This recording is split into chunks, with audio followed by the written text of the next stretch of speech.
nakatira ang mag-asawang Abby at Nestor sa Siquijor. Pero dahil nakakuha ng isang magandang trabaho ang asawa niya, kaya naman sa tagal ng panahong paninirahan nila sa lugar na yun, ay lilipat muna sila pansamantala. Sigurado ka na ba, Nestor, sa iyong pasya? Sa tingin mo ba kaya nating mumuhay sa Maynila? Hindi kaya tayo mahihirapan doon? Ito ang unang beses na dadayo tayo sa Manila. Wala ka bang tiwala sa akin? Mas malaki naman magiging sahod ko doon. Tsaka binigyan ako ng bonus ni boss. Sobra-sobra pang ang pera na to eh. Oh, para sa pagsisimulan nating dalawa doon sa Maynila. Iba kasi talaga ang pakiramdam ko sa Maynila na yan. Sa tagal nating naninirahan dito sa Siquijor, ngayon pa ba tayo lilipat? Pwede namang magtrabaho ka dun sa Maynila tapos uuwi ako dito. Ikaw na lang kayang umalis. Di pinagod mo lang ako sa ginagawa mong yan. Wala naman tayong anak. Wala pa naman tayong aalalahanin dito. Hindi ka mahihirapan sa paglipat. Saka, ayaw mo bang tumira tayo sa ibang lugar? Yung bago naman sa paningin mo? Paano na tong bahay? Hindi natin to pwedeng iwan. Ito ang unang napundar natin. Ibenta na lang natin to. Maghanap tayo sa Manila ng bagong bahay. Hindi! Ano ka ba? Ayusin mo ang mga gamit natin. At hahanapan ko ng paraan kung sino ang magbabantay dito sa bahay. Bagaman hindi sang-ayon si Abby sa sinabi ng kanyang mister, pumayag na lang siya at nagdasal para sa kanilang ikabubuti. Nakita naman ni Nestor na nakabusangot ang kanyang asawa. Naalala niya na hindi talaga sang-ayon ito sa kanyang desisyon, na pipilitan lamang ang babae. Huwag ka na lang malungkot, Abby. Kung tutusin, mas malaki ang sasahurin ko sa Manila kaysa rito. Kaya pumayag ka na para wala ka nang alalahanin pa dito sa Siquijor. Huwag mong pagdiskitahan itong bahay. Bakit ba gustong-gusto mo itong ibenta, ha? Pumayag na nga ako na dun tayo sa Maynila tumira basta wag mo itong ibenta. Marami tayong magagandang alaala dito. Kailan nga pala tayo lilipat, Nestor? Sa susunod na araw pa. Ano? Nung nakaraang linggo, sinabi ng boss may promotion daw at malilipat ako sa Manila. Ngayon lang talaga ako nagkaroon ng lakas ng loob para sabihin sa'yo. Hindi ko kasi alam kung ano iisipin mo eh. Ay naku, Nestor. 10 taon na tayong kasal, ganyan ka pa rin. Paano tayo maghahanap ngayon ng uupa dito sa bahay? Pasensya ka na, mahal. Napabuntong hininga si Abby at ilang minuto ring hindi nagsalita. Tahimik niyang inimbaki ang mga importanteng gamit nilang mag-asawa sa maleta. Umalis muna noon si Nestor dahil may biglaan itong meeting sa kanyang boss para tuluyan ng maasikaso ang paglipat nito ng departamento. Kung kailan maayos ang pamumuhay rito sa Siquijor, siya namang nagdesisyon ng aking asawa na lumipat sa Manila. Ayaw ba niya ng tahimik na buhay? Malayo sa gulo ng syudad. Ang bigat namang iwan ng bahay na to. Kinabukasan nagsimula na siyang maghanap ng taong uupa sa kanilang bahay. Kahit sa murang halaga, ipinaupa na nila ang kanilang bahay. Basta maalagaan ang mga gagamit nito at wala silang maririnig na reklamo sa kanilang kapitbahay. Umaga pa lang, naihanda na ni Abby ang kanilang mga gamit. Yung importante lamang ang kanilang dadalhin sa paglipat at naroon na ang lahat sa sala. Inaantay niya na lamang ang kanyang mister na umuwi, dala ang sasakyang ipinahiram sa kanya ng kanyang boss. Maya-maya pa may mag-asawang dumating. Gusto nilang upahan ang kanilang bahay. Habang inililibot niya ang mag-asawa sa bahay na yun, pinag-usapan namang ito ang kanyang mga tagubilin. Nagkasundo sila sa halagang 2,000 ang upa. Hindi nakasama ang ilaw at ang tubig. Pagkaalis ng mag-asawa, kaagad namang dumating ang mister niya, sakay ng isang L300 na sasakyan. Mahal! Ayos ka na ba? Nandito na ang sasakyan na gagamitin natin. Ng kanyang mister. Ito daw ang gagamitin nila rito sa paglipat. Isakay na natin ang mga gamit na dadalhin natin. Doon muna daw tayo sa bahay ng boss ko. Kasi doon dadaan yung sasakyan nating van na pang door to door.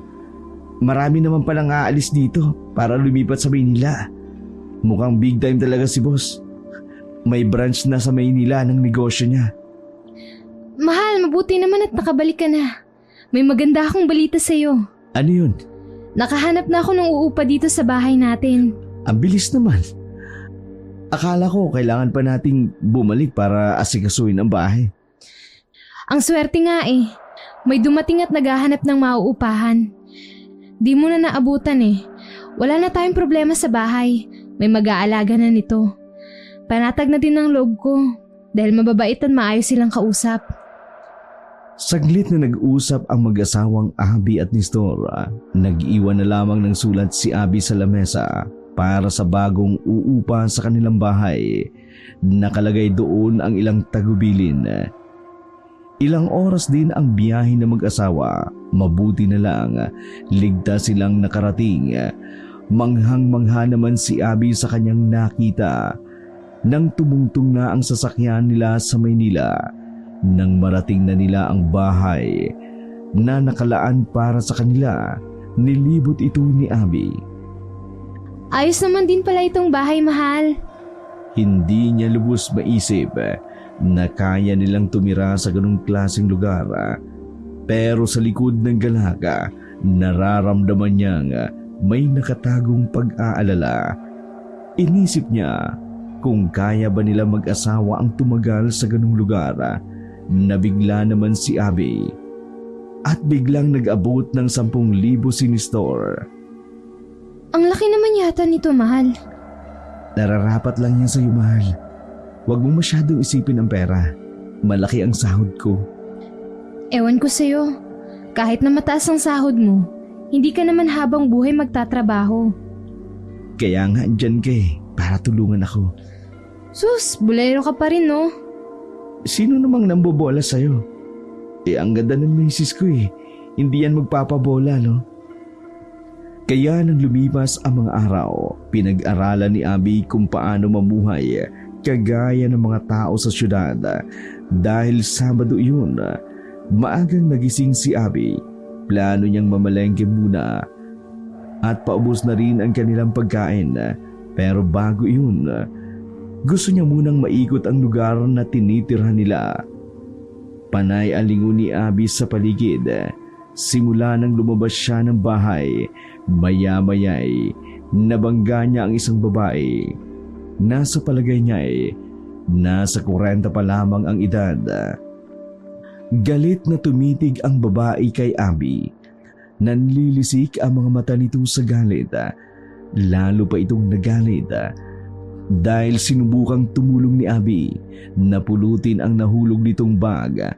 Dahilan para matapon naman ang hawak na inumin ng babae sa damit nito.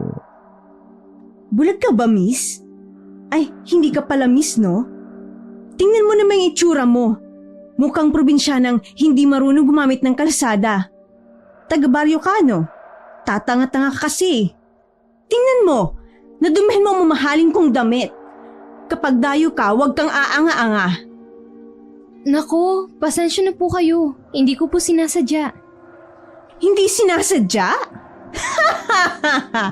Huwag mo nga akong pinupo kasi base sa itsura mo, mas matanda ka pa yata sa akin. Pasensya ka na po talaga. Sa susunod mag-iingat na ako. Sige, aalis na ako. Ito na ang bag mo, miss. Oh, saan ka pupunta, babae? Ang isang simpleng paghingi ng tawad ay hindi ko tinatanggap. Ha? Sumusobra ka naman ata. Tanggap ko naman na may pagkakamali ako. Pero ano pa bang gusto mo? Oh, tanggap mo naman pala Eh di bayaran mo na lang itong damit ko. Ano? Oo, at hindi ako makapupunta dahil natapunan ng soft drinks itong damit ko. Anong gagawin ko ngayon? Hindi ako pwedeng mawala sa party. Mahalagang guest ako doon. Wala na akong time umuwi. Kaya ano pang hinihintay mo? Bayaran mo na ito. Bibili ako ng bago at nang matapos na tayo dito. Magkano ba yan? 5,000. Ano? 5,000? Wala naman sigurong damit na ganyan kamahal. Ay nako, hindi mo talaga malalaman ang halaga ng damit ko kasi base pa lang sa itsura mo, halata namang hindi mo talaga to kayang bilhin. Pinabayaan ka na siguro ng asawa mo dahil sa itsura mo. Ni hindi ka nga maibili ng bagong damit. Ew! Aba, sumusobra ka na. Hindi na nakapagtimpi pa si Abby, kaya pinatulan niya na ang babae. Nagsigawan sila at palitan ng mura, pero kalaunan, inatake siya ng babae. Sinabunutan siya nito. Kaya naman ganun din ang ginawa niya. Nagsampalan sila. Si Abby nga ay napahiga sa kalsada. Mabuti na lang may mga taong dumaan doon at inawat silang dalawa. Pakisabihan nga yung babaeng yan! Huwag aanga-anga! Lakas ng loob mambangga tapos wala naman palang pambayad ng pera sa nasira niya? Pweh! Humingi naman ako ng tawad sa'yo pero hindi ka talaga nakontento. Panay pang insulto mo sa akin. Ang sama ng ugali mo. Ang ganda mo nga, ang sama naman ng ugali mo. Hay nako! Hindi ka mabubuhay dito kung tatanga-tanga ka! Diyan ka na nga! Sinasayang mong araw ko! Buisit! Pagkaalis ng babae, inayos naman ni Abby ang sarili. Nawala sa plano niya ang tumuloy sa palengke dahil ininis siya. Dumiretso na lamang siyang umuwi sa kanilang bahay. Plano niya palang magluto ng dilata.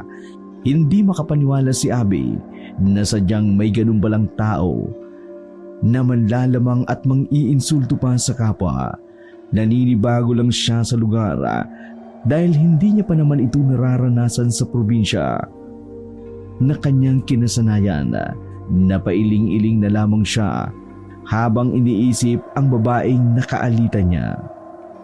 Kinagabihan, bandang 7:00 ng gabi, tumawag ang kanyang asawa na gagabihin ito sa pag-uwi. Makaraan ang ilang oras, nakatulog na si Abby sa kahihintay sa kanyang mister. Nagising siya dahil may mga kumakalusko sa bubungan ng bahay, parang kinakalmot ng yero. Bumangon siya at pinakinggan itong mabuti. Maya-maya ay bigla na lamang may kumatok sa pintuan. Akala niya ang mister niya na iyon. Nang binuksan niya ang pinto, bumulaga sa kanya ang isang manananggal. Galit na galit ito sa kanya at kaagad siyang sinugod nito. Napatulala si Abby dahil sa gulat nang makita niya ang ganung uri ng nilalang. Ito ang unang engkwentro niya sa ganitong nilalang, kaya naman hinarang ng kanyang kamay ang mga pagkakalmot sa kanya ng manananggal. Nagsimulang tumulo ang dugo ni Abby sa sahig mula sa mga sugat niya. Napatakbo na lamang siya sa kanyang kwarto at sinubukang ilak ang pinto. Nahabol man siya agad ng aswang at pinagkakalmot ang kanyang likod. Ipinagtulakan niya rin ang manananggal habang pilit na isinasara ang pinto. Napaatungan naman ang aswang. Nang maipit ng pinto ang kanyang pakpak, iniusod niya ang kamay patungo sa pintuan para gawing pangharang. Rinig na rinig mula sa labas ng pinto ang mga kalabog at pagpupumilit ng aswang na makapasok sa loob ng kwarto. Nang silipin pa ni Abby ang butas ng pinto, nakita niya kung paano ito nagwala. Nagsimulang bumuhos ang luha ni Abby. Mataimtim siyang nagdasal sa Panginoon na sana'y iligtas siya nito. Tiningnan niya ang kanyang katawan na puno ng sugat na mas lalo pang nakadagdag sa takot niya. Patuloy pa rin ang aswang sa pagkalabog sa pinto ng kwarto at ilang minuto lang ang nakalilipas ay nagiba na rin ito ang pinto. Nanginginig si Abby sa takot. Hindi na siya makagalaw sa kanyang kinauupuan, lalo na nang magpakawala ang manananggal ng isang malademonyong pagtawa. Nilapitan nito si Abby. Please, huwag mo ko sasaktan! Hindi naman ako masama! Hindi ko alam kung bakit ka nanugod dito. Ano bang nagawa ko sa'yo? Sorry na, please! Tama na! Iwan mo na ako! Parang bingi ang aswang. Hindi nito pinansin ang kahit anumang pagmamakaawa ni Abby sa kanya. Hinablot nito ang paa ni Abby, saka pinagkakalmot ng mariin. Sinubukan namang itaboy ni Abby ang aswang, pero wala na talaga siyang magawa. Naging matagumpay siya sa kanyang ginagawang pagsipa dito. Dali-dali siyang tumakbo palabas ng kwarto para tumakas. Sinundan din naman siya ng aswang at mas lalo pa itong natakam kay Abby. Halos hindi makahinga si Abby habang tinatakbo ang kalsada. Maya-maya'y nakasalubong nga ang kanyang mister. Kaagad siyang sinaklolohan nito. Bakit nandito ka sa labas? Bakit ka tumatakbo? Tsaka bakit ganyan ang itsura mo? Puro ka sugat. Aswang! Ayun o! Umalis na tayo dito! Hindi na ligtas ang lugar na to, Nestor! Sandali. Buti lang may dala akong asin. Sasabuyin ko kung aswang yan. Sinabuyan nga ng asin ang aswang. Pero siya naman ang punteriya ng aswang. Nagmamadali silang tumakbo pabalik ng kanilang bahay. Ayoko umuwi, Nestor! Natatakot ako! Mas delikado dito sa labas. Sa bahay may magagamit tayong pantanggol sa sarili natin. Kaya tara na! Natatakot ako, Nestor! Nandito na ako. Huwag ka na matakot. Tara na! Bumalik na tayo! Tumungo sila sa kusina at kinuha ni Nestor ang kutsilyo. Pinakiramdaman niya ang aswang kung sinundan sila nito. Maya-maya'y narinig nilang may pumagaspas na pakpak sa labas.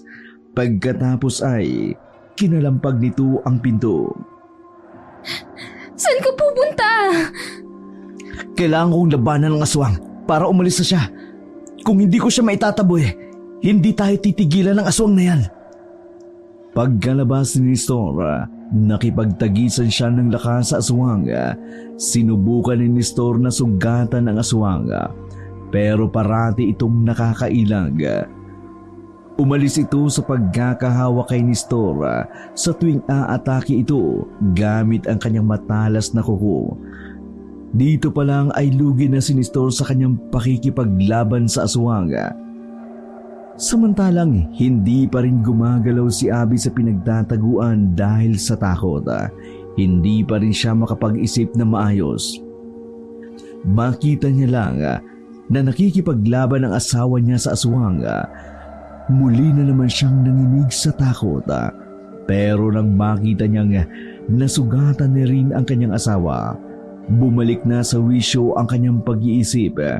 Nataranta siya at halos hindi malaman ang kanyang gagawin. Sinubukan niyang lumapit para tulungan ang kanyang mister, pero pinalayo na lamang siya nito. Maghanap ka ng ibang paraan. Kailangan maitaboy natin ang aswang. Naganap naman si Abby ng rosaryo sa kanyang kwarto, kaya kaagad siyang tumakbo sa may kusina para tulungan ang kanyang mister. Hawakan mo mabuti ang aswang! Ha? Bakit? Puno na nga ako ng kalmot! Basta! Sinunod ni Nestor ang sinabi ni Abby. Nang mahawakan niya na ang manananggal, kaagad namang lumapit si Abby. Sa pilitang isinuot niya ang rosaryo sa liig ng aswang. Dito na nagsimulang magwala ang aswang. Pinipilit pa rin ng aswang na tanggalin ang nakakwinda sa kanya. Wala na itong nagawa at dahan-dahan ang nanghina. Pinipilit ng aswang na tumakas. Nag-iwan pa ng masangsang na amoy ang aswang bago tuluyang lumayo. Nestor! Ayos ka lang, mahal! Alika na dito sa loob. Baka bumalik pa ang aswang na yun eh. Ayos lang ako, mahal. Ikaw, puno ka ng galos at sugat. Ikaw rin kaya. Huwag mo na nga ako masyadong intindihin. Ang importante ay ligtas tayong dalawa. Alika na, pumasok na tayo sa loob. Bukas na bukas din, maghahanap tayo ng albularyo na pwedeng gumamot sa atin. Albularyo? bakit hindi na lang sa ospital tayo pumunta? Baka siguro pa tayong walang infeksyon sa atin. Sa tingin mo maniniwala ang mga taga-ospital na inatake tayo ng aswang? Baka isipin nila baliw tayong dalawa. Sa bagay, may punto ka rin naman. Ano bang nangyari? Bakit ka ba inatake ng aswang? Akala ko ikaw yung kumatok eh. Kaya agad kong binuksan ang pinto. Hindi na ako nakapag-react pa at kaagad na sinugod ng aswang. Alam mo namang hindi ako naniniwala sa aswang-aswang na yan, di ba? Pero ngayon, naniniwala na ako. Natatakot ako, Nestor. Umalis na tayo dito. Sa susunod, mag-iingat ka na. Hindi natin alam kung magiganti pa uli yun. Dayo lang tayo sa lugar na to. Tama ka, Nestor. Baka nga yung nakaaway ko kanina ang aswang. Baka lahing aswang talaga yun. Napaaway ka? Kailan? Kanina lang.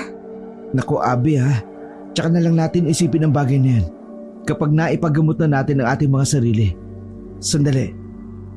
Meron ka ba diyang pamahid sa sugat? Oo, sandali kukunin ko. Teka, paano pala natin sasabihin sa may-ari ang nangyari sa apartment na to? Sira-sira na din halos itong loob dahil sa manananggal na yun. Hindi na natin ipaalam. Ngayong gabi, maglilinis tayo. Bukas pagising natin. Aayusin ko ang mga sira bago ako umalis. Sige, ikaw ang bahala.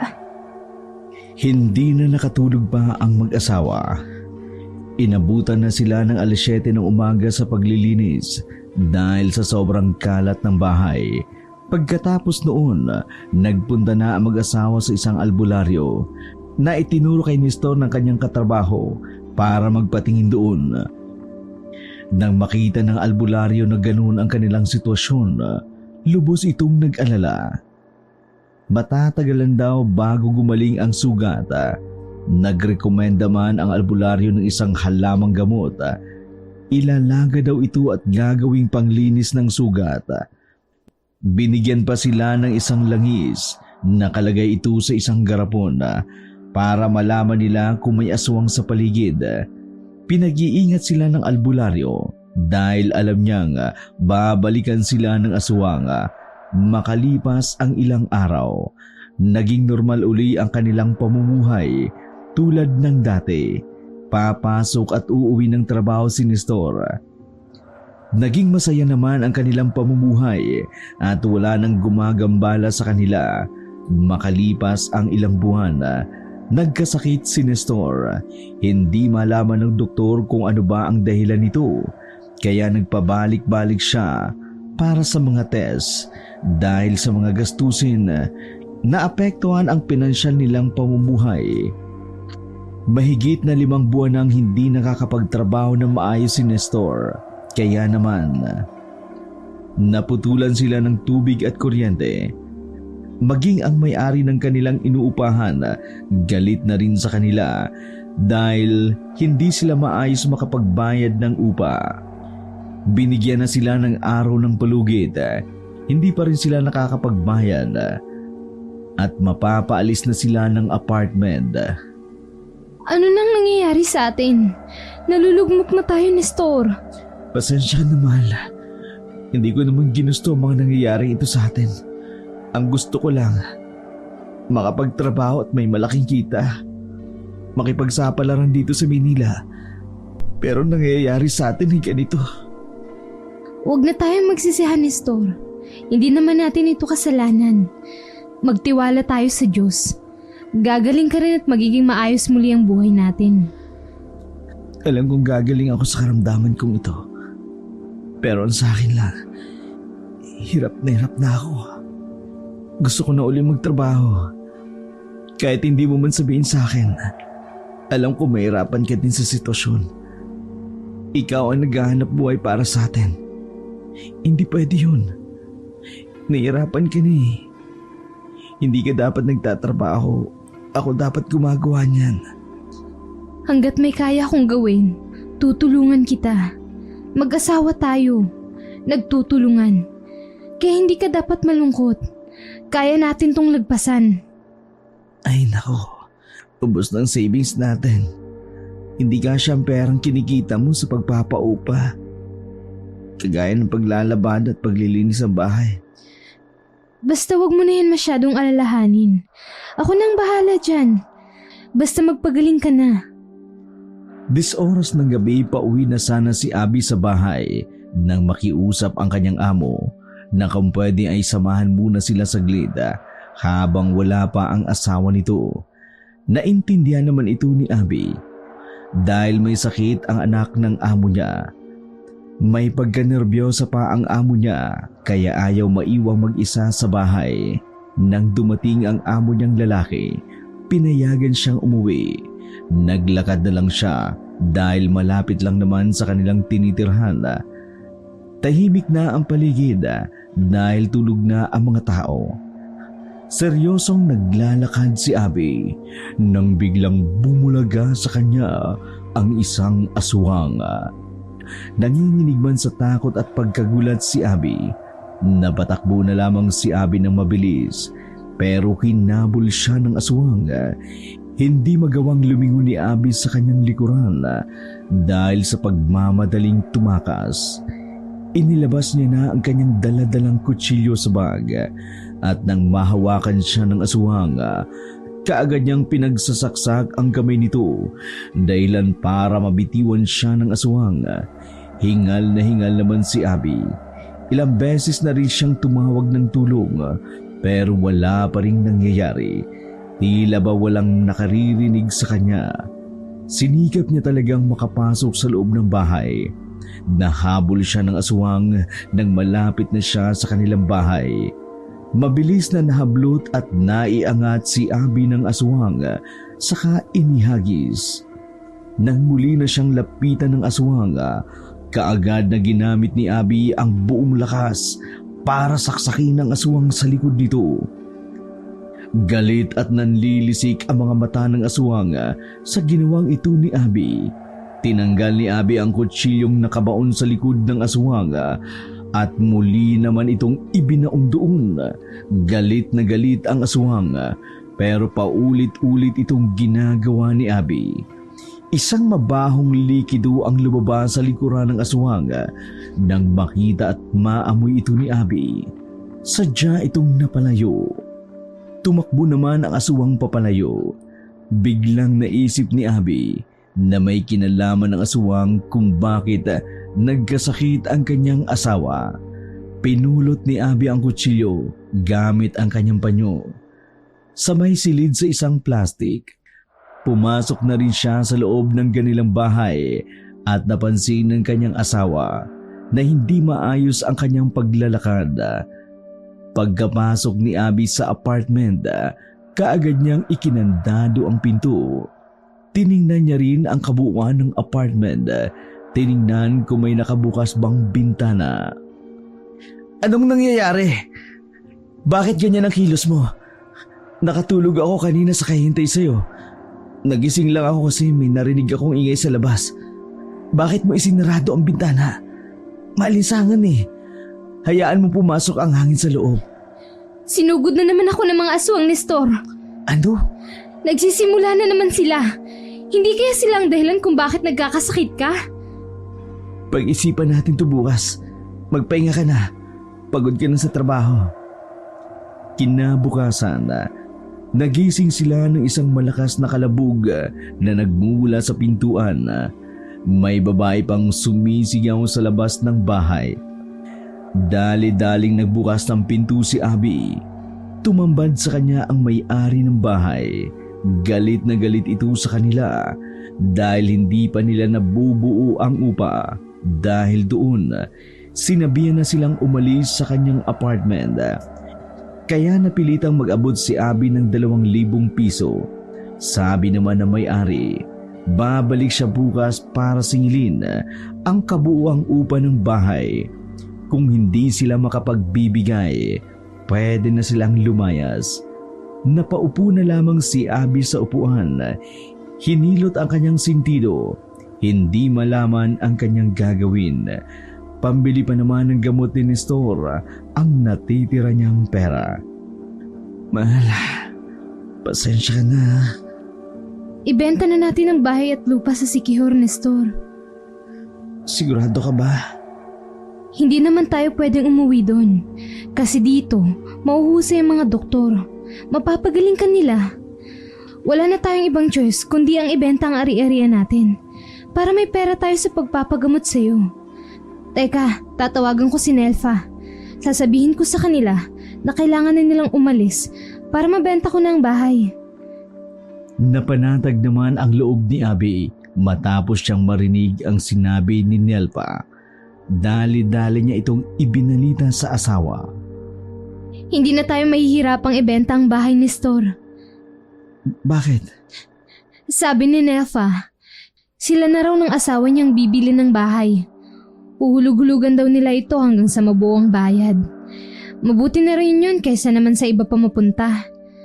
Malaking bagay na rin ang utay-utay nilang pagbabayad. Para hindi natin maubos agad ang pera, ilalaan natin yun sa pagpapagamot mo. Nang matanggap ni Abby ang perang galing kay Nelfa, pinunta niya agad ang may-ari ng bahay para bayaran ang utang nila. Pagkatapos ay nagpasya silang mag-asawa na pumunta uli sa albularyo para ipakonsulta si Nestor. 2 oras uli ang ginugol nila sa pagbiyahe dahil may kalayuan din naman ang bahay ng albularyo.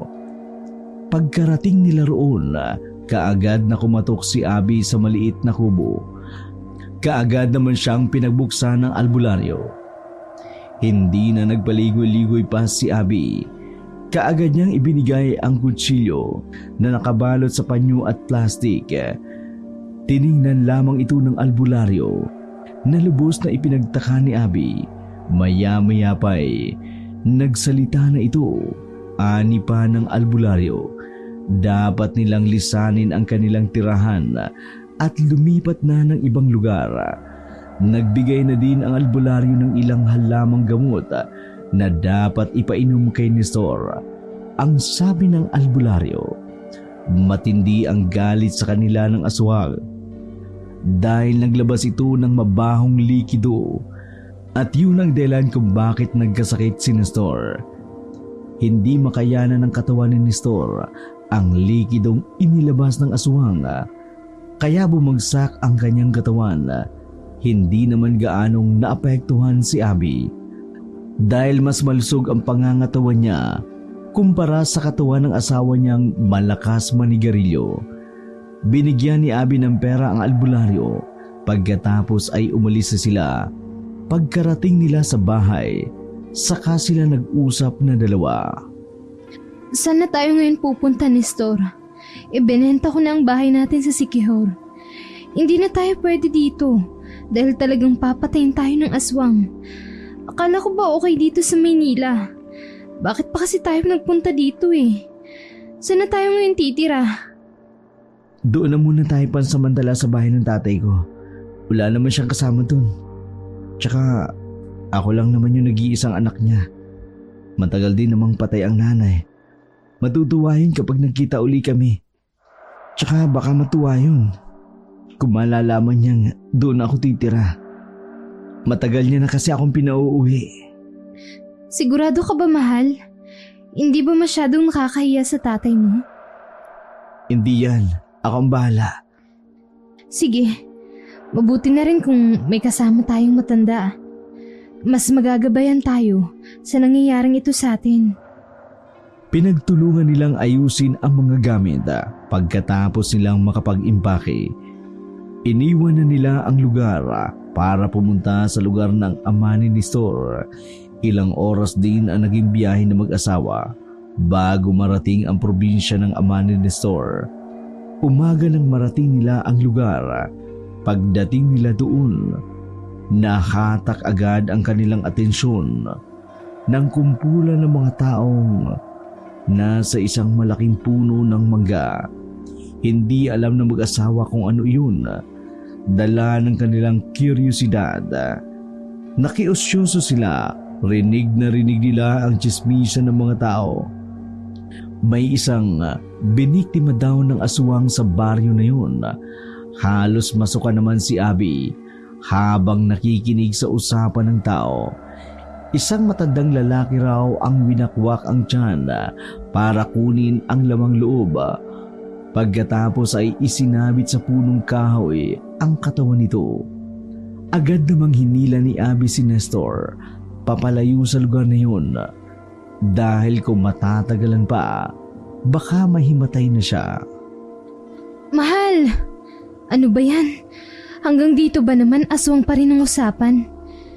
Talaga bang nagkalat na sila? Kahit saan tayo pumunta may aswang. Napakamalas naman natin.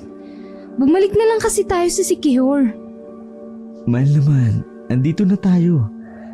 Tama na sa bahay ni tatay. Malapit na oh. Tsaka haka-hakaya ng mga tao. Ganyan naman talaga ang mga tao kapag may kakaiba ang pagkamatay ng mga biktima. Sinisisi ka agad aswang. Malay ba naman kung aswang talagang pumatay nun?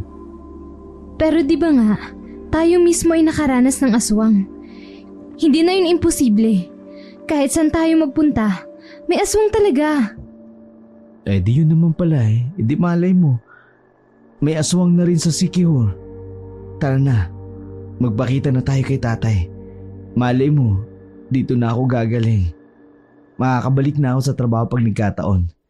Hindi ka na mahirapan pa, mahal. Ay, sana nga. Pagkarating nila ng bahay, napansin naman nilang bukas ang pintuan. Kaya kaagad silang pumasok sa loob at nakita nga ni Nestor ang kanyang ama na umiinom ng kape. Gulat naman ang ama nito nang makita si Nestor na nasa kanyang harapan. Oh, ikaw ba yan, Nestor, anak? Naparito ka? Opo, itay. Dito po muna kami tutuloy. Ayos lang po ba sa inyo? Hirap po kasi ng buhay namin sa Maynila. Okay na dito, di masyadong nasa syudad. Baka makabangon kami. Walang problema. Matagal ko na nga sinasabi sa'yo na umuwi ka. Ikaw itong layo ng layo. May bahay naman dito. Halika na. Ito na ba ang asawa mo, si Abby? Tingnan mo nga, pagkaganda-ganda niya dati. Ngayon, na-stress na. Eh, kumain na ba kayo? Hindi pa nga po eh. Magandang araw po. Sige. Halina kayo. Kumain muna kayo. Regina! Halika rito. Umuwi yung anak ko. Ipakikilala kita. Regina? Sino si Regina? Alam mo kasi anak, malungkot ang tatay mo. Kaya naghanap muna ako na magpapasaya sa akin. Ito na pala. Anong sinabi mo, Carlos? Regina, ito ang anak kong kinikwento ko sa'yo. Si Nestor. Ito naman ang asawa niya, si Abby. Mga anak, siya ang tita Regina niyo. Sige na, Regina. Hindi pa kumakain ng mga anak ko. Ipaghain mo na. Saka ano bang nangyari doon sa labas at narinig ko mula rito ang pagsisigaw ni Mang Kanor? Naku, Carlos. Alam mo ba dyan sa labas? Doon sa may malaking puno ng mangga natagpuan ang bangkay ni Kiko. Wakwak ang katawan. Ay, sorry. Kakain pala kayo. Tapos ganito ang kwento ko. Dito kayo. O halina kayo sa kusina. Ipaghahain ko kayo. Nako, umatake na naman ang mga aswang. Hayaan mo na't magdodoble ingat na lang tayo. Maganda ang asawa mo Wala pa ba kayong anak? Wala pa ho. Regina, pakilinis nga ng kwartong tutuluyan nila. Dun sa taas yung isang kwarto dun. Dito natitira ang anak ko. Ganun ba? Sige. Tama yang dito na sila tumira para may sasaway na sa kakulitan mong matanda ka. Nagkwentuhan sila habang nagsisikain. Nang matapos na ang pagkain, tinulungan na ni Nestor si Regina na iakyat sa kwarto nila ang mga gamit. Naiwan namang nagkukwentuhan ang kanyang ama at si Abby. Sandali lang, Nestor ha. May kukunin lang ako sa kwarto namin. Sige na, ipasok mo na mga gamit niyo sa kwarto para makita mo rin ang tutulugan yung mag-asawa. Inayos ko na yan ng bongga. Nilagyan ko pa ng kortina. Salamat. Nga pala, gaano na kayo katagal ni tatay? Naku, mga ilang buwan na rin. Okay. Nilibot ni Nestor ng tingin ang kwarto. Naalala niya ang silid na yun dahil dun siya lumaki. Nanariwa sa kanya ang mga alaala, lalo pa ang buhay ng kanyang ina. Palabas na uli sila ng silid para kunin ang naiwan pang gamit nila sa sala. Napadako ang paningin niya sa nakabukas na kwarto ng kanyang ama, nakatapat lang din ng kwarto niya.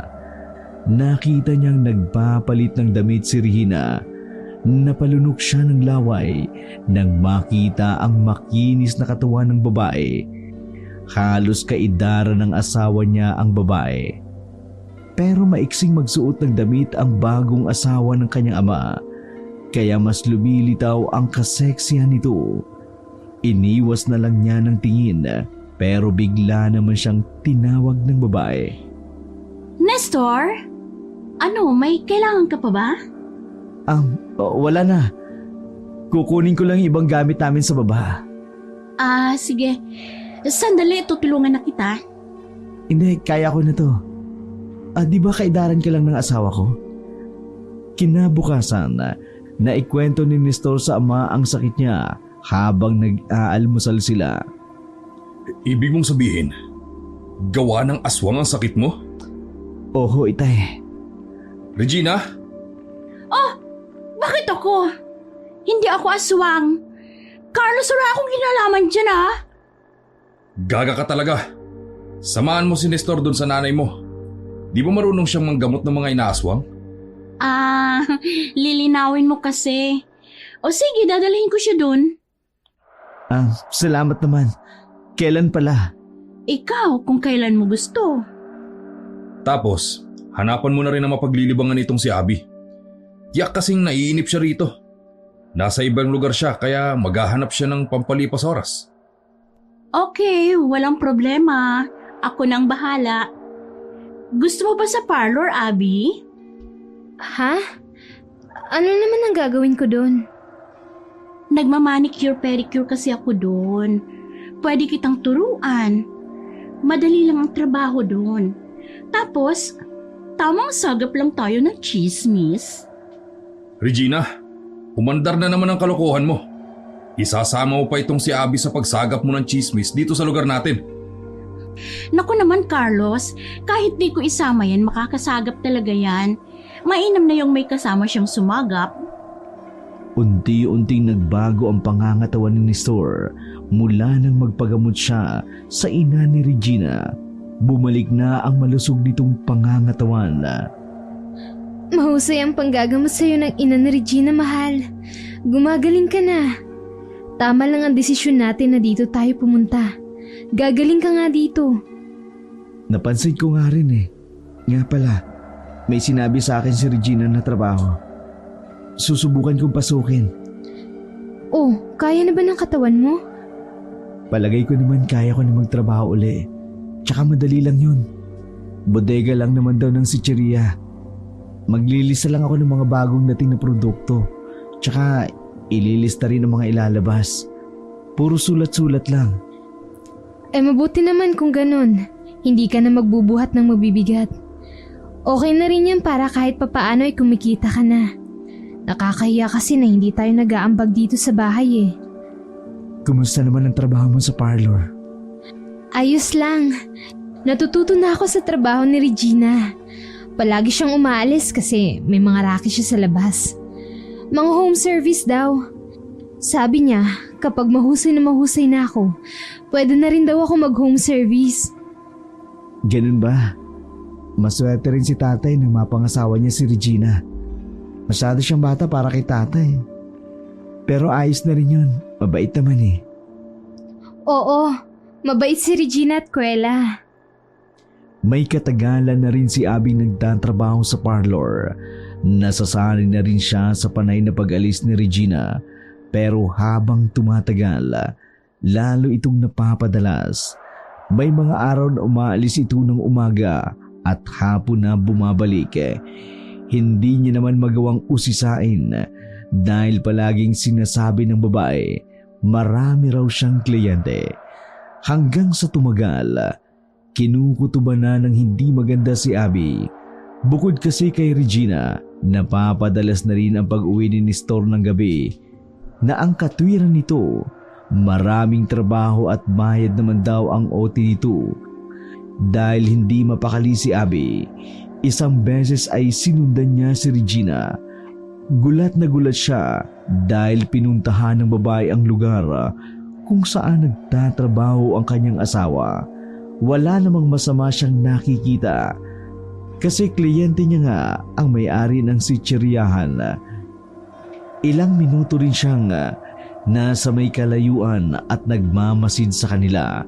Maya-maya pa'y nakita niya si Regina na lumapit kay Nestor at may inutos at ipinakuha rito. Tumatagaktak ang pawis ni Nestor dahil sa trabaho.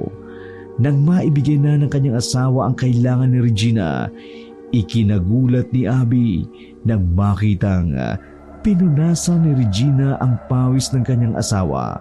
Lalong bumilis ang kabog ng kanyang dibdib.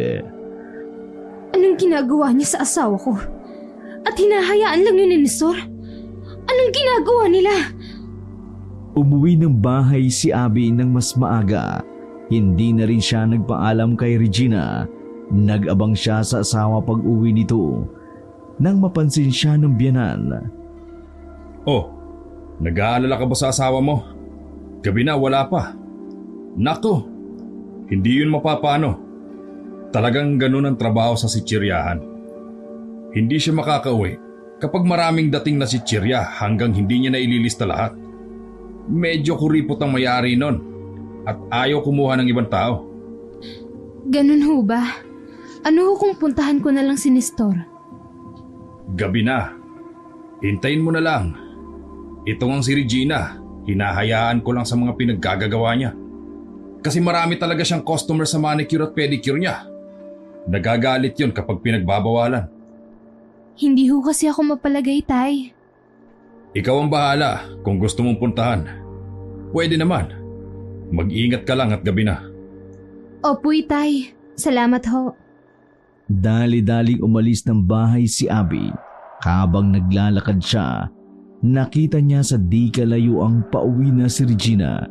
Napahinto siya at hinintay itong makalapit. Nagtaka siya dahil basa ang buhok ng babae. Oh, bakit nasa labas ka, Abby? May bibilihin ka sa tindahan? Wala. Pupuntahan ko si Nestor. Gabi na kasi wala pa siya. Hayaan mo na. Uuwi din yon. Halika na, umuwi na tayo. Sa bahay mo na hintayin. Hindi. Baka pauwi na rin yon.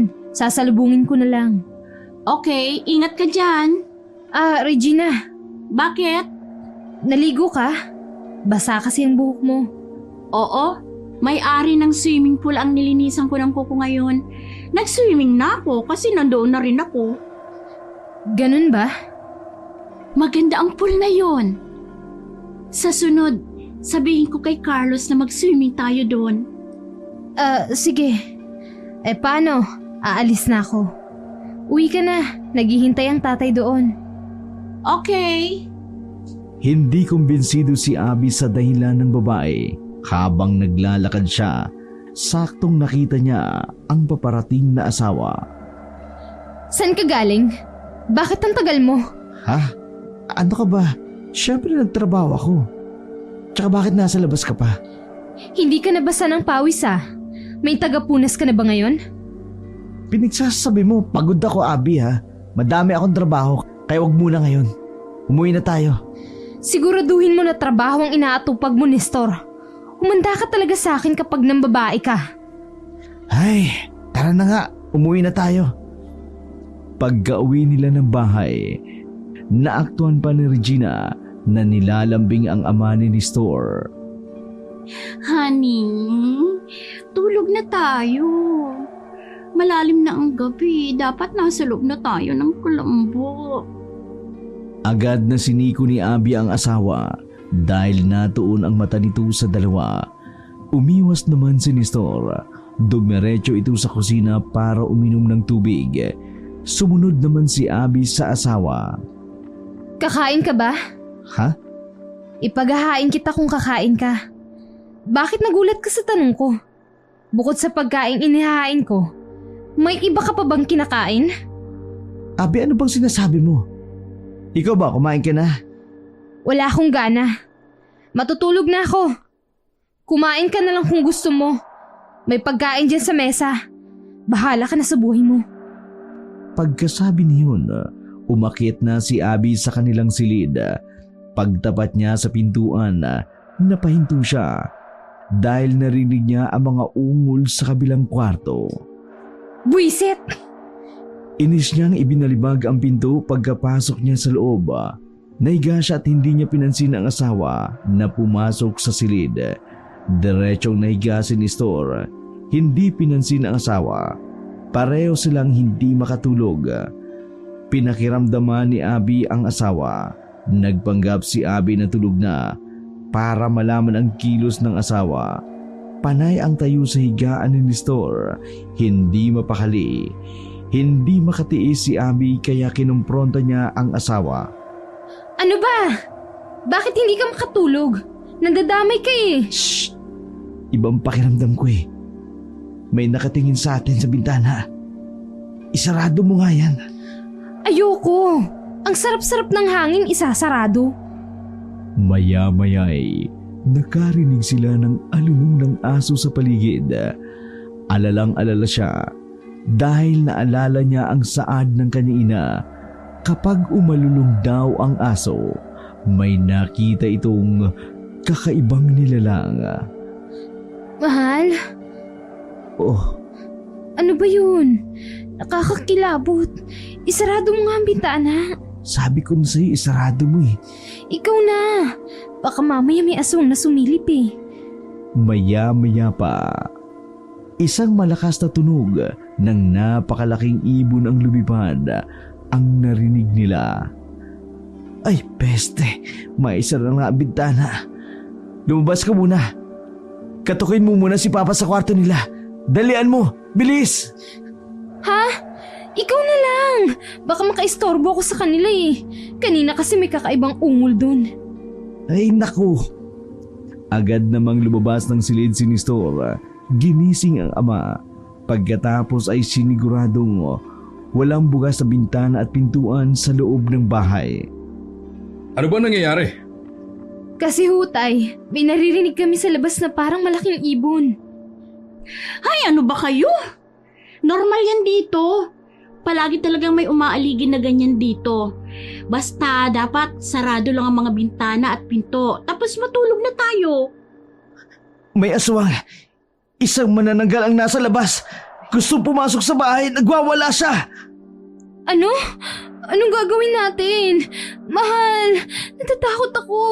Diyan ka lang maupo sa sofa. Kami nang bahala dito. Pilit na binubuksan ng manananggal ang pinto at bintana pero hindi ito makapasok ng bahay. Si Regina naman ay nanatili sa kanyang kwarto at bumalik na lamang sa kanyang pagtulog. Isang malakas na sigaw ang nagpaalisto sa lahat. Sigaw iyon ni Regina.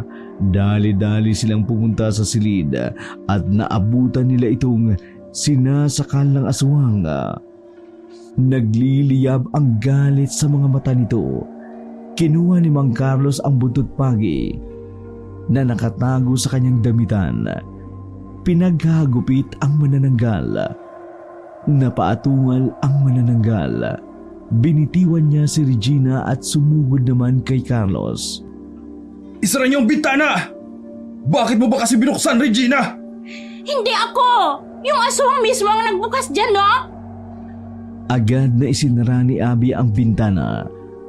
Napadasal na lamang si Abby sa tabi habang nilalabanan ang dalawang lalaking manananggal. Kinuha ni Nestor sa kanilang aparador ang rosaryo. Itinali iyon sa kaliwang kamay ng aswang. Nagwala ang aswang at gustong makawala. Sa bawat pagpupumiglas nito ay ang pagpalo ng buntot pagi ng ama ni Nestor. Nilabanan nila ang aswang pero hindi nila ito mapatay-patay. Doon ka muna sa kwarto, Abi. Baka mabulit ka pa ng aswang. Kukuha lang ako ng itak sa baba. Patakbo na sana si Abi sa kwarto nila nang masilip niya si Regina. Nakatulala ito habang nakatingin sa aswang. Binalikan niya ito at pilit na hinahatak. Pero lalong nagwala si Regina dahil na rin sa takot. Pinagtutulakan niya si Abi. Sige na, Abi. Doon ka na sa kabilang kwarto. Ako nang bahala kay Regina. Pagkasabi niyon, umalis na si Abi. Ilang minuto pa lang siyang nasa silid nang subigaw na si Regina. Kasunod ng mga kalambag sa kwarto ng ama ni Nestor. Maya-maya pa'y narinig niya ang malakas na pagaspas ng pakpak. Nakalipad na ito papalayo. Dali-dali siyang lumabas sa silid para puntahan ang dalawa sa kabila. Nakita niyang nakabulagta sa sahig si Carlos habang tulala naman si Regina. Puno ng sugat ang katawan. Maya-maya pa'y bumalik na si Nestor na dala ang itak. Anong nangyari? Nasaan ang aswang? Nakawala siya! Nakalipad! Nakalabas yata sa bintana! Peste! Tay! Tay, tulungan niyo ako! Ikaw, kay Regina! Ilang oras din bago makarecover si Regina, nagkamalay na rin ang ama ni Nestor. Nainis pa ito dahil nakawala ang aswang. Kinabukasan, maraming tao ang pumunta sa bahay ni Mang Carlos. Inalam ang pangyayari dahil kumalat ang balitang narinig daw nila ang ingay ng pamilya nila. Dahil inisip ng mga tao na aswang ang sumalakay sa kanila, hindi na sila lumabas ng bahay para tumulong dahil sa takot. Agad namang nagsiuwi ang mga tao. Dahil sa pagtatataboy ni Mang Carlos sa kanila, nalaman na rin ng mga ito na talagang aswang nga ang sumalakay sa bahay ng matandang lalaki. Ilang araw na ang lumipas matapos ang insidente yun. Balik trabaho na uli si Regina. Dahil nakarecover na ito, naunang umalis si Regina kay Abi. Kaya narinig pa ni Abi ang usapan ng asawa niya at ng biyenan. Tay, sino ba yung babaeng kinakasama mo? Ni hindi mo mala ako binalitaan tungkol dyan. Tsaka sigurado ka ba walang tinatago yung babae na yan sa'yo? Sa kilos pa lang yan, kakaiba na. Hindi naman sa sinisiraan ko si Regina sa'yo. Kaso may kakaiba sa kanya. Aba, pinagdududahan mo ba si Regina? Napakabait nun. Dati yung kaibigan ng nanay mo. Hindi lang dumadalaw at nasa abroad nun. Nung dumalaw at nagkita kami, ayun, napaibig ako sa kanya. Pasensya ka na't hindi kita nabalitaan at nawala sa isip ko. Naku tay, bantay sa lakay pala yung Regina na yan. Binabalaan kita itay. Hiwalayan mo ang babae na yan. Iba ang kutob ko sa kanya. Totoo ngang baliktad na ang mundo ngayon. Ang anak na ang nagsasabi sa magulang ng dapat gawin. Basta tay di mo ko masisisi dyan. Binalaan na kita. May pagkamalandi ang kinakasama mo. Kumunot ang noo ni Nestor. Nawala ang ngiti niya. Tiningnan naman ni Nestor ang ama niya dahil mukhang nabigla sa kanyang mga sinabi. Itiko mo nga yung bibig mo. Ikaw, hindi ka ba nagdududa dyan sa asawa mo? Hindi. Ibahin mo asawa ko tay. Hindi siya kagaya dyan kay Regina. Malambot ang puso ni Abi at maintindihin. Itigil na nga natin ang pag-uusap ng mga gantong bagay at mapupunta lamang ito sa hindi pagkakaintindihan. Magkwento ka na lang ng mga nangyari sa inyo sa Maynila. Teka, wala ka bang pasok ngayon? Wala ho.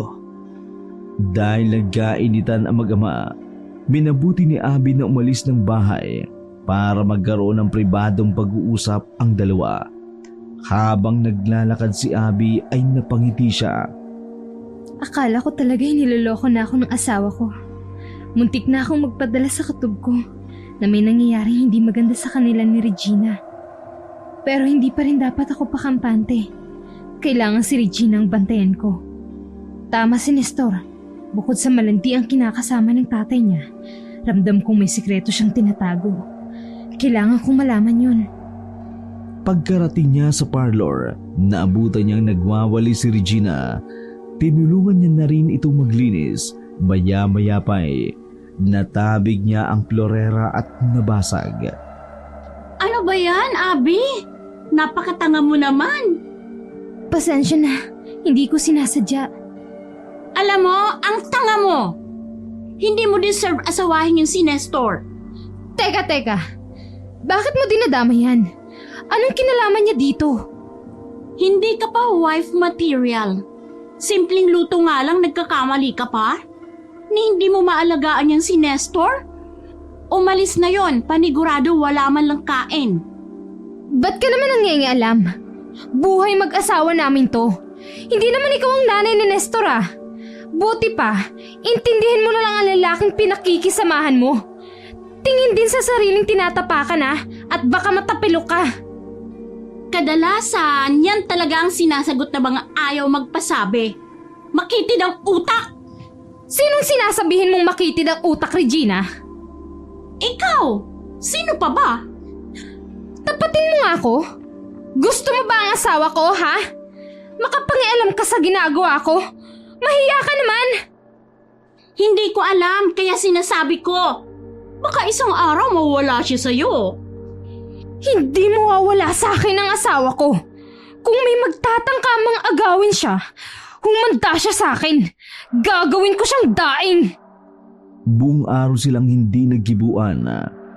Hanggang sa umuwi na sila ng bahay, si Regina ang nagluto ng kanilang pagkain. Kain na tayo!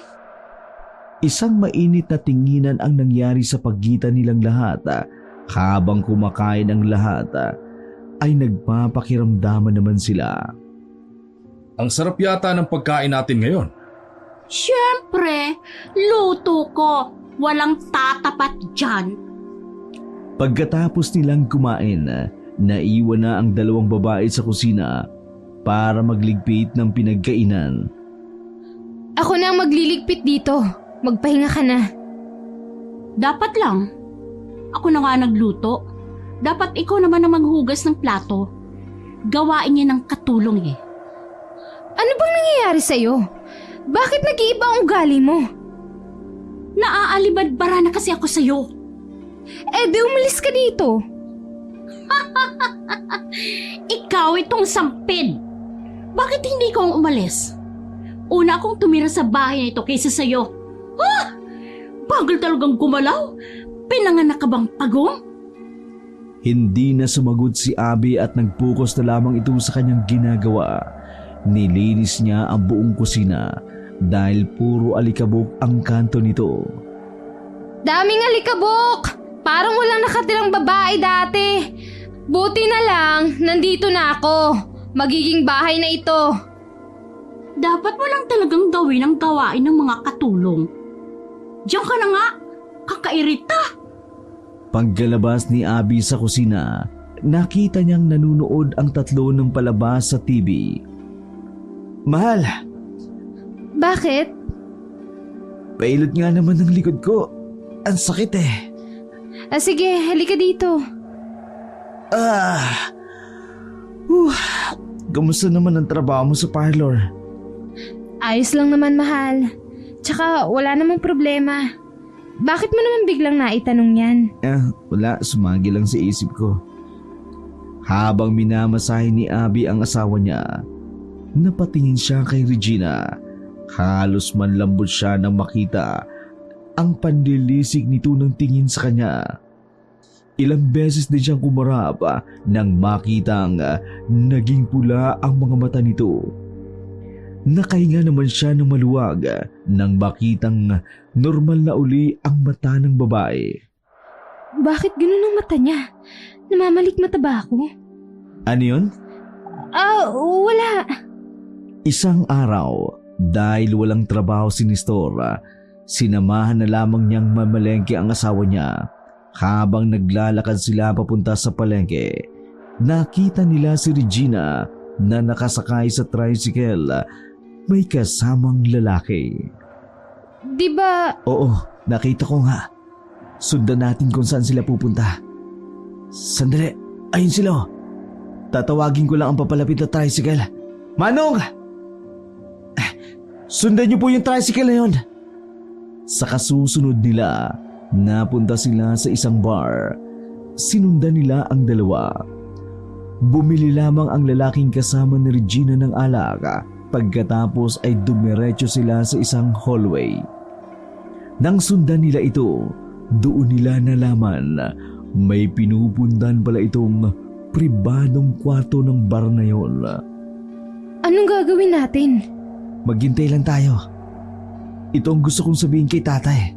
Niluloko lang siya ng babaeng ito. Patagalin lang natin ng konti.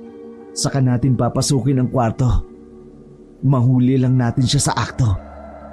Binayaran ni Nestor ang staff para pumayag itong makapasok sila ng silid na yun. Makalipas ang ilang minuto, pinasok na nila ang silid. Naabutan nila si Regina na nakakandong pa sa lalaki. Naghahalikan ang mga ito. Dinig na dinig nila ang kakaibang ungol ng lalaki. Walang hiya ka! Sabi ko na nga ba, niluloko mong tatay ko! Hahablitoy na sana ni Nestor ang babae nang bigla siyang napaatras. Nilingon sila ni Regina. Halos lumuwa naman ang mata ni Abby sa kanyang nakita. Mapula ang mata ni Regina. Sobrang haba ng dila nito. Hingal na hingal ang lalaki nang kumala sa pakikipaghalikan.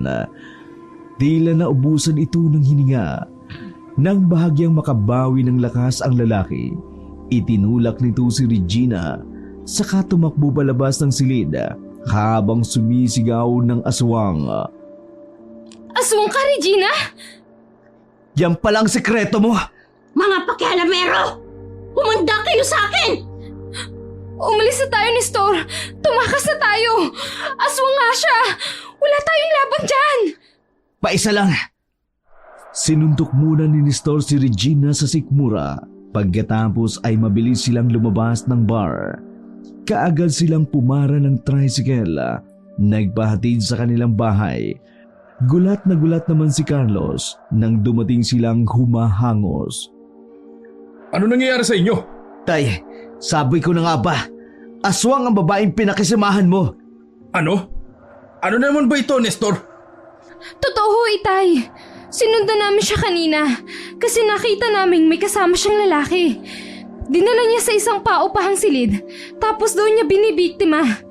Akala namin ay normal na panlalaki lang pero nangaaswang na pala siya. Imposible! Sinisiraan niyo lang siya! Tay, umalis na tayo dito. Alam ko babalik siya dito. Galit siya at babalikan niya tayo. Umalis na kayong dalawa. Dito lang ako. Gusto kong makita ng harapan ang sinasabi niyo. Naisip ko, nung may sumalakay na aswang sa atin nung gabing yun, paano nakatakas ang aswang? Nakatakas lang ba siya o pinatakas? Hindi ko alam. Kukuha ko ng itak sa kusina. Kailangan natin maganda. Kung hindi ka aalis dito, sasamahan ka namin. Tatapusin natin ang ugnayan sa aswang na yon. Ipakikita ko sa inyo na aswang talaga si Regina. Inihanda nga ni Nestor ang lahat ng panlaban sa aswang. Inihanda ni Nestor ang lahat ng panglaban sa aswang na meron sila. Inabot sila ng dapit hapon sa kahihintay sa pagpunta ni Regina. Hanggang sa maya-maya pa ay nakarinig na sila ng sigaw. Si Regina yun! Tinatawag niya ako! Hindi, Tay! Huwag kang pupunta! Dito ka lang! Titingnan ko lang sa pintuan. Regina! Carlos! Mag-usap tayo! Puntahan mo ako dito! Huwag, Itay! Huwag ka pong makinig sa kanya! Patibong yan! Bakit hindi ka pumasok dito sa bahay kung gusto mo akong makausap? Bakit hindi ka makalapit dito? Galit sa akin ang anak at manugang mo! Ayaw ko nang pumunta dyan! Gusto lang kitang makausap! Halika na! Hoy, babae! Huwag kang gagawa ng kwento! Ang kapal ng mukha mo, no? Kung talagang inosente ka, lalapit ka dito at makikipag-usap na maayos! Hindi yung nandiyan ka at nagtatawag ka lang! Hindi ako papayag na lapitan mong tatay ko! Aswang ka!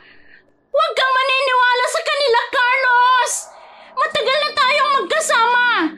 Ngayon pa ba kita lolokohin? Mahal kita! Minahal mo ba ako? Regina! Sandali! Pupunta kita dyan! Hindi ako papayag na lapitan mo siya, Itay! Mapapahama ka! Kung hindi siya aswang, lalapit siya sa atin! Tama ho si Nestor, Itay. Makinig ho kayo. Ngayon alam mo nang aswang siya. Delikado ka na sa kanya kapag lumapit ka. Gagamitin kanyang pain sa amin. Hindi malaman ni Carlos ang gagawin, kaya kinuha niya ang kanyang latigo. Ako ang titingin kung talagang aswang siya. Hindi ako magdadalawang isip na hagupitin siya ng aking latigo. Sandali! Hintayin mo ako dyan, Regina! Carlos! Ano yung dala mo? Bitawan mo yan! Bakit? Natatakot ka ba dito? Huwag mong dalhin yung sabi! Kung ganon, aswang ka nga! Takot ka sa buntot pagi! Dahil sa takot ni Regina, bigla itong tumakbo palayo. Halos manlumo naman ang ama ni Nestor sa nalaman niya. Dinamayan siya ng dalawa para maibsan ang kanyang lungkot. Wala naman akong naramdaman sa tagal naming nagsama. Bakit ganon? Baka ho may ginawa siya sa inyo, kaya wala kayong alam. Tsaka hindi rin naman natin alam kung binibiktima kanya o hindi. Baka kasi ibang tao lang ang binibiktima niya. Pero kasi ang madalas ko lang nararamdaman, nangihina ako kapag gumigising ako ng umaga. Baka yun yung pambibiktima niya. Baka hindi siya kagaya ng ibang aswang na kumakain ng tao. Sumapit ang gabi, lalo silang nag-ingat dahil hindi sila sigurado na talagang umalis nga si Regina. Hanggang sa maya-maya pa'y nagdahula na ang mga asong gala sa labas ng kanilang bahay. Kasunod noon, mga kalampag naman sa bubungan ng kanilang bahay ang narinig. Pinipilit na tuklapin ng aswang ang bubong. Nakabang naman si Nestor habang nakaamba ang bolo na matulis ang dulo. Sige, pumasok ka! Nakaabang na kami dito! Ang lakas ng loob mong bumalik! Imbes na tumakas ka na, pumunta ka pa rito! Ano kailangan mo, ha? Gusto mong mamatay? Nagpupumilit ang aswang. Pati ang bintana ay sinira na nito. Makapasok lamang. Pero hindi na nagpasindak pa si Mang Carlos. Itinulak niya ito. Pero imbis na maitaboy ang aswang, naging dahilan ito para buksan ang bintana ng kanilang bahay. Tuluyan na ngang nakapasok ang aswang. Humanda kayo sa akin! Uubusin ko kayo! Inilantad niyo ang sikreto ko! Regina! Ang dating magandang babae ay isa ng aswang. Isang aswang na lobo na may malaking pangil. Mabalahibong katawan at tumutulo ang laway. Pero sinugod pa rin siya ni Mang Carlos kahit alam niyang si Regina ito. Sa takot naman ni Abby, napasiksik siya sa isang sulok. Naglabanan ang aswang at si Mang Carlos gamit ang lakas nito. Pero sa kasamaang palad, natalo si Mang Carlos at tumilapon dahil sa lakas ng pagkakasipa ng aswang. Lumabas ang dugo sa bibig niya dahil pumutok ang kanyang labi. Sinunod na aatakihin ni Regina si Abby dahil malapit ito sa kanya. Marahas nitong inabot si Abby at sinakal. Abby! Bitiwan mo ang asawa ko! Pinaghampas ni Nestor ng buho ang aswang dahilan para mabitiwan ito si Abby. Binalingan siya ng aswang. Mabilis itong tumalon at sinunggaban siya. Sumigaw naman si Mang Carlos saka hinagupit ng latigo ang aswang. Napaatungal ang aswang kaya sinugod niya ang ama ni Nestor. Dinampa niya ito at pinagkakagat dahil nabitiwan ni Mang Carlos ang latigo. Pinulot ito ni Nestor. Ginamit itong panghagupit kay Regina. Dali-dali namang pumunta sa kusina si Abby para kumuha ng asin. Pagbalik niya ay isinabo niya ito sa aswang. Dahilan para manlisik ang mata nito. Umangil ito sa galit sa kanya. Sa bawat dampi ng buntot sa balat ng aswang, kada hagupit ni Nestor, siya namang pagkabaluktot ng aswang sa sulok. Lumabas ka na dito, Abi! Ayoko! Hindi kita iiwan! Nang hina na ang aswang, bumalik na ito sa anyong tao at pawis na pawis. Bakit mo ito nagawa sa akin, Regina? Tinanggap naman kita! Kailangan ko lang ng matitirahan para makalapit na ako sa mga tao. Para malaya akong makapampiktima. Pasalamat ka nga at binuhay pa kita. Dahil kailangan mo pa ako. Oo, kasalanan ng anak mo ito. Kung hindi lang niya ako pinakialaman, hindi sana okay pa tayong nabubuhay na nakatira sa isang bahay ng sama-sama. Hindi rin! Lumabas na kaya ang masama mong ugali! Naiirita ako sa'yo, bae ka. Hindi ka namang kagandahan, pero napaka-arte mo. Pasalamat ka. Maaga kang nakilala ni Nestor. Hindi rin ako nagtagumpay na isailalim siya sa kapangyarihan ko. Kaya tinanggihan niya ako. Pero kung nagtagumpay ako, wala ka ng asawa ngayon. Matanda na rin kasi si Carlos. Hindi ko na mahihigop ang lakas niya dahil ikamamatay na niya. Si Nestor, marami pa akong makukuha. Demonyo ka! Matagal na. Sira ulo ka pala! Balak mo kaming biktimahin lahat! Ganun pala ang lahat ng gusto mo. Pwes, ako na ang puputol sa pangil mo. Anak, ibigay mo sa akin ang latigo. Heto, Itay! Nakailang hagupit si Mang Carlos kay Regina. Maya-maya pa'y naipon na ng babae ang buong lakas niya. Muli siyang nagpalit ng anyo sa kakaibang aswang. Naging malaking ibon siya. Lumipad-lipad siya sa buong bahay. Kada lipad niya, kinakalmot niya ang mga ito. Panay naman ang ilag ng mag-ama at nagtago sila sa ilalim ng lamesa. Anong gagawin natin ngayon? Hahatawin ko siya ng latigo at puputulin mo naman ang pakpak niya. Sige ho, Itay. Mag-iingat ho kayo. Handa na sila para sumugod sa aswang. Pinagtulungan ng mag-ama ang aswang kagaya ng plano nila. Hindi pa rin sumuko ang aswang hanggat hindi nakakaganti sa kanila. Galit na galit niyang pinagtututuka ang tatlo. Nang makakuha naman ng tiyempo si Nestor, ibinalibag niya ang hawak na itak sa aswang. Sapul ito sa tagiliran, dahilan para umatungal ito ng malakas. Hahagupitin na sana ng ama ni Nestor ang aswang, pero mabilis na tumakas ang halimaw. Lumipad ito palabas ng bintana. Nakita nilang sumabit pa ito sa sanga ng isang puno. Hirap na hirap nang lumipad ang aswang, pero pinipilit nito para makalayo. Hindi na yun babalik. Paano mo nasabi? Matatakot na siya. Nanantad na kasi kung sino siya. Hindi na rin siya magpapakita dito sa atin. Kasi alam niya, kukuyugin siya ng mga tao. Lilipat na siya ng lugar. Nakakalungkot lang. Minahal ko pa naman talaga siya. Kung hindi siguro kami dumating dito, baka nabalitaan na lang namin na matay ka na nang hindi namin alam ang dahilan. Kinuha na pala ang lakas mo. Siguro, kinagawa niyo yun kapag tulog kayo sa gabi. Mabuti na lang pala talaga. Umuwi kami rito. Sana matapos na ang kwentong aswang. Ayoko na. Pagod na ako sa kanila. Sorry, mahal. Huwag ka mag-alala. Kahit naman pa ulit-ulit tayong biktimahin, hindi sila magtatagumpay. Sama-sama naman tayong lumalaban. Pero ayoko na sa kanila.